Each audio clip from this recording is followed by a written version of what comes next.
২টা মানুষের কথা চিন্তা করেন। ২ জনের একই লেভেলের আইকিউ, একই চাকরি করে, একই কোয়ালিফিকেশন। কিন্তু একজন খুব দ্রুত প্রমোশন পাচ্ছে, তার ক্যারিয়ার খুব দ্রুত বুস্ট হচ্ছে, কিন্তু আরেকজন যেখানে ছিল সেখানেই রয়ে যাচ্ছে, স্টাক হয়ে আছে। একজন সবাইকে বুঝে শুনে চলে, তার ঝগড়া কম হয়, মানুষের সাথে সে ভালো সম্পর্ক তৈরি করতে পারছে। আরেকজন মিসআন্ডারস্ট্যান্ডিং, আননেসেসারি ঝগড়াঝাটি এগুলোর ভিতর দিয়ে যাচ্ছে। পার্থক্যটা কোথায়? সিক্রেটটা কি? সিক্রেট হলো ইমোশনাল ইন্টেলিজেন্স বা আবেগীয় বুদ্ধিমত্তা। আসসালামু আলাইকুম। আমি ইকরাম মাহমুদ, সাইকোলজিস্ট হিসেবে আইনডেরে কাজ করছি। আজকে আমরা কথা বলবো ইমোশনাল ইন্টেলিজেন্স নিয়ে। আমরা সবাই আইকিউ নিয়ে কথা বলি, স্কিল নিয়ে কথা বলি। যে যেই ফিল্ডেই কাজ করছে না কেন, কার কত স্কিল, যারা সফটওয়্যার নিয়ে কাজ করছে সে কতগুলো ল্যাঙ্গুয়েজ জানলো, ইত্যাদি ইত্যাদি অনেক কথা বলি। কিন্তু স্ট্যাটিস্টিক্সে দেখা যাচ্ছে যে 80-90% ক্ষেত্রে সাকসেস আসে ইমোশনাল ইন্টেলিজেন্সের উপর ভিত্তি করে। কেন? কারণ হলো ইমোশনাল ইন্টেলিজেন্স মানে হলো নিজের ইমোশনকে বুঝতে পারা, নিজের ইমোশনকে ম্যানেজ করতে পারা, অন্যের ইমোশনকে বুঝতে পারা এবং সেই অনুযায়ী ইন্টারপার্সোনাল রিঅ্যাকশন অথবা কমিউনিকেশন করা। এবং এই কারণে এটা আপনার ইন্টিমেট রিলেশনশিপ অথবা ফ্যামিলি রিলেশনশিপ অথবা আপনার ওয়ার্ক এনভায়রনমেন্টে আপনার কলিগসদের সাথে আপনার রিলেশনশিপকে ড্রামাটিক্যালি ইমপ্রুভ করতে পারে। এবং ল্যাক অফ ইমোশনাল ইন্টেলিজেন্স তার বিপরীতটা করতে পারে, অর্থাৎ সব কিছুকে ড্রামাটিকভাবে নেগেটিভলি ইফেক্ট করতে পারে। তো ইমোশনাল ইন্টেলিজেন্সের কয়েকটা কন্টেন্ট বা টপিক নিয়ে যদি আমরা কথা বলি, প্রথমেই আসবে সেলফ অ্যাওয়ারনেস, নিজের ইমোশনের প্রতি নিজের অ্যাওয়ারনেস। অর্থাৎ আমি এই মুহূর্তে অ্যাংরি নাকি ফ্রাস্ট্রেটেড, পার্থক্যটা বুঝতে পারা।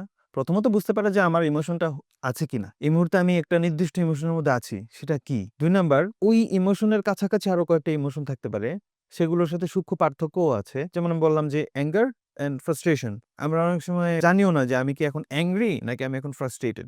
এটা জানতে পারা হলো ইমোশনাল ইন্টেলিজেন্স। তো যাদের মধ্যে এই সেলফ অ্যাওয়ারনেসটা আছে, ডেফিনিটলি তাদের ভুল কম হবে এবং তারা প্রবলেমেটিক কমিউনিকেশনটাকে ইমপ্রুভ করে একটা বেটার কমিউনিকেশনের দিকে যেতে পারবে। ২ নম্বর কথা হলো সেলফ ম্যানেজমেন্ট। আপনি যখন আপনার প্রবলেমটাকে আইডেন্টিফাই করতে পারবেন, ওইটাকে ম্যানেজ করার জন্য কিছু স্টেপস আপনি তখন নিতে পারবেন। যেমন ইমোশনস আপনি বুঝতে পারছেন, তখন ওটাকে সাপ্রেস করা অথবা চেপে রাখার চেষ্টা না করে let it out in a healthy way.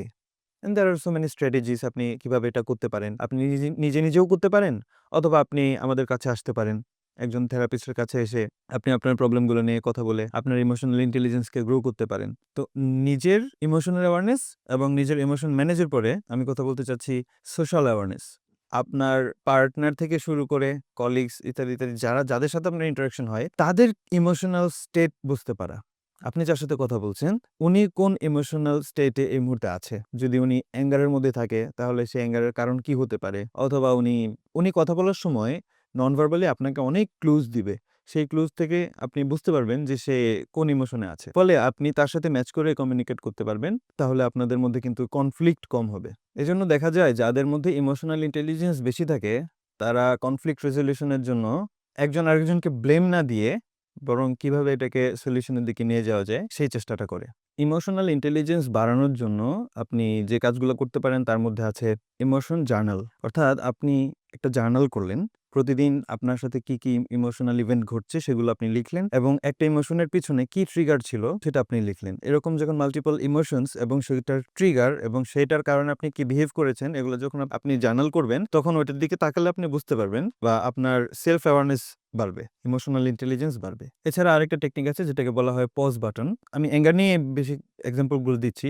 So anger নিয়ে যদি বলি যে আপনি যখন খুব রেগে গেলেন, তখন আপনি পজ বাটন চেপে নিজেকে একটা ১০ সেকেন্ডের ব্রেক দিলেন। এই ১০ সেকেন্ডে আপনি টোটাল জিনিসটা কি হচ্ছে, কেন হচ্ছে, কি ফিল করছেন, কি ট্রিগার, এগুলো আপনি একটু ফিগার আউট করার চেষ্টা করতে পারেন। এই পজ বাটনটাও কিন্তু আপনার ইমোশনাল ইন্টেলিজেন্স অথবা সেলফ অ্যাওয়ারনেসকে বাড়াতে খুব হেল্প করবে। আরেকটা টেকনিক হলো অ্যাক্টিভ লিসেনিং। অর্থাৎ যে আপনার সাথে কথা বলছে বা আপনি যার সাথে কথা বলছেন, আপনি কথা শোনার সময় ইন্টারাপশন না করে অথবা আপনি কি বলবেন নেক্সট আপনার কথাটা, সেটা চিন্তা না করে অ্যাক্টিভ লিসেনিং করা। অর্থাৎ যে আপনার সাথে কথা বলছে তার কথা সম্পূর্ণ মনোযোগ দিয়ে শোনার চেষ্টা করা। তাহলে আপনি তার ভিতরের ইমোশনটা বুঝতে পারবেন। ইমোশন কেন তৈরি হচ্ছে, কি ইমোশন, তার পেছনে কি ট্রিগার, এগুলো আপনি কিন্তু বুঝতে পারবেন। সুতরাং অ্যাক্টিভ লিসেনিং এটা খুবই গুরুত্বপূর্ণ একটা ব্যাপার। এবং অবশ্যই বডি ল্যাঙ্গুয়েজ, টোন, এক্সপ্রেশন এগুলোর প্রতি একটা গুরুত্ব দেওয়ার ব্যাপার আছে এবং আরো অনেক কম্পোনেন্টস। একটা ছোট ভিডিওতে এগুলো নিয়ে সব বিস্তারিত কথা বলা সম্ভব না। তবে এরকম অনেক কম্পোনেন্ট আছে। তবে খুব গুরুত্বপূর্ণ একটা কম্পোনেন্ট বলে শেষ করব, সেটা হলো অনেস্ট থাকা। অর্থাৎ নিজেকে নিজে স্টেটমেন্ট দেওয়া যে I feel such and such emotion. আপনি একটা ইমোশন ফিল করছেন কিন্তু কোনো কারণে আপনি নিজের সাথেই নিজে অনেস্ট হচ্ছেন না, তাহলে কিন্তু আপনি ইমোশনাল ইন্টেলিজেন্সও বাড়বে না এবং যেই ইন্টারপার্সোনাল কমিউনিকেশনের যে প্রবলেম সলিউশন করার কথাবার্তা হলো এগুলো কিছুই হবে না। সুতরাং অনেস্টির জায়গাটা খুব ইম্পর্টেন্ট। আমরা নিয়মিত মানসিক স্বাস্থ্য নিয়ে কথা বলছি। যদি আমাদের এই ভিডিও ভালো লাগে তাহলে একটা লাইক করতে পারেন, শেয়ার করতে পারেন আপনার ফ্রেন্ডসদের সাথে। আর যদি সেশন বুক করতে চান আমাদের প্রতিষ্ঠানে, তাহলে নিচের বাটনে ক্লিক করে সেশন বুক করতে পারেন। সবার শারীরিক এবং মানসিক সুস্থতা কামনা করছি। সবাই ভালো থাকবেন। ধন্যবাদ।